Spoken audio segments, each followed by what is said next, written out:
Merry Christmas, Void. Okay, it's not Christmas, but I had no better segue to start off a review for the OG Black Christmas.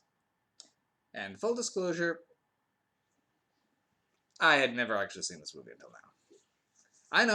I know, with a lot of the horror films I've been watching on here, you think I would have seen Black Christmas. I have not seen Black Christmas. I mean, I haven't reviewed a lot of the OG horrors for a lot of the big ones like Friday the 13th, Nightmare on Elm Street, or the original Halloween, but I haven't really seen all those. I've pretty much seen every movie in those film series, but I have not seen the original Black Christmas until now. Now, I had seen the 2006 remake and thought it was fine. Nothing right home about, but I know it was a very different tone from this one. And I have not seen the 2019 one, but I've heard some things about that one. So, Black Christmas. Yeah, I can see why people like this movie. And it wasn't for the reason I was expecting. I was expecting a moody slasher with some uncomfortable moments. And yes, it is that. The music, pacing, and goes very well for that, and the atmosphere is great. But it's the humor that actually was really winning me over. This one has some very tongue-in-cheek moments that were working really well for me. This movie actually, as serious as it is, has enough levity that really makes it shine. Whether it's the characters' quips, the house mother having bottles of sherry stashed everywhere, or the the deputy at the police station. I don't know if the deputy's the right term. The guy at the front desk being just not getting half the references that are being thrown at him. The movie's comedic beats really were working for it. And I'm surprised I hadn't seen this one. This one came out in 1974, so this was like the grandfather of a lot of slasher movies. I mean, this is before Halloween. This is before Friday the 13th. So, I mean, the only other ones alongside it were Texas Chainsaw Massacre and Psycho, maybe. So, I don't know Psycho, but Texas Chainsaw was right around that time. So, this is one of the granddaddies of slasher films. And while there's definitely some graphic bits to it, a lot of it just does happen off camera, but it does it in a mysterious, atmospheric way that leaves you wondering who survived or what's going on. And the fact that the killer, Billy, I guess, for lack of a better term, is never fully revealed or caught, does make it more intriguing because you don't know exactly why this is happening. I mean, usually I will go off on a movie for why is this happening now, but some things like this, where it's a grounded thing with just a killer popping up, I can let that go for. Like, I didn't complain about that for, like, The Strangers. For that one, it's like, okay, these are some crazy people here to do some terrible things.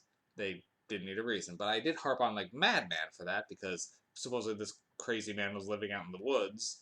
It's next to this camp, and this camp had been there for a long, long time, so why was the killer attacking now? When the camp had always been there. So, just because someone told a story about him? It seems to tell that story yearly, so why is he suddenly attacking? It did bug me. This one, the fact that the killer just seems to have been comes out of nowhere, that had been stalking these girls for a little while at least, and then just as mysteriously just vanishes, makes it creepier.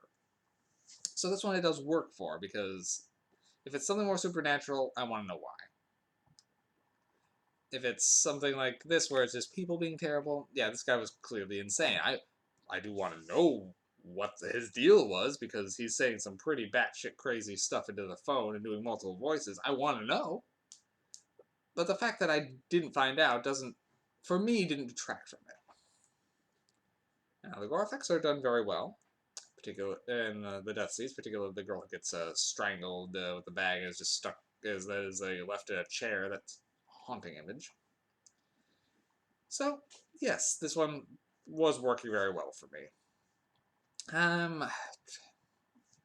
However, it is definitely a little bit on the slower pace, but not to the point where I was bored, but Usually for something more like this, I want a little bit more upbeat, so that's the only reason I'm not ready to get higher. But if I'm in the right mood, this one I could see putting on again. It's another one I would like to eventually add to my collection. I'm gonna give Black Christmas 7 MacGuffins. So you have to be in the right mood for the humorous beats to land, but it also discusses a very sensitive subject matter, as the themes of abortion do.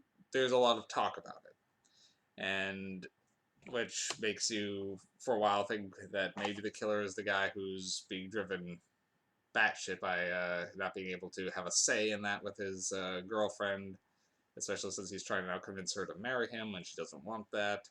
So this one does have some good empowerment messages for the women standing up for themselves in the face of things like that, so it does play very well for that.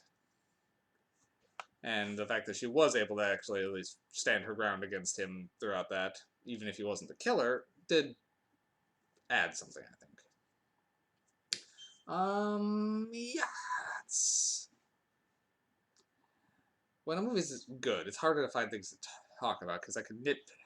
Because when things aren't working, it's easier to nitpick, so this one, I'm glad I finally did see it.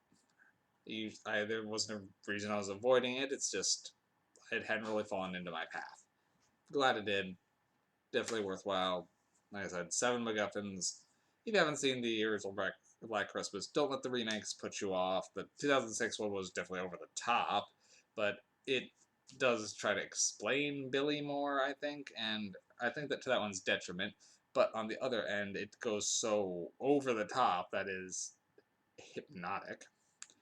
And then the 2019 one is just so ham-fisted, it puts people off a lot more. So this one, it's, I wouldn't call it subtle in how it handles it, but it's directed to the point.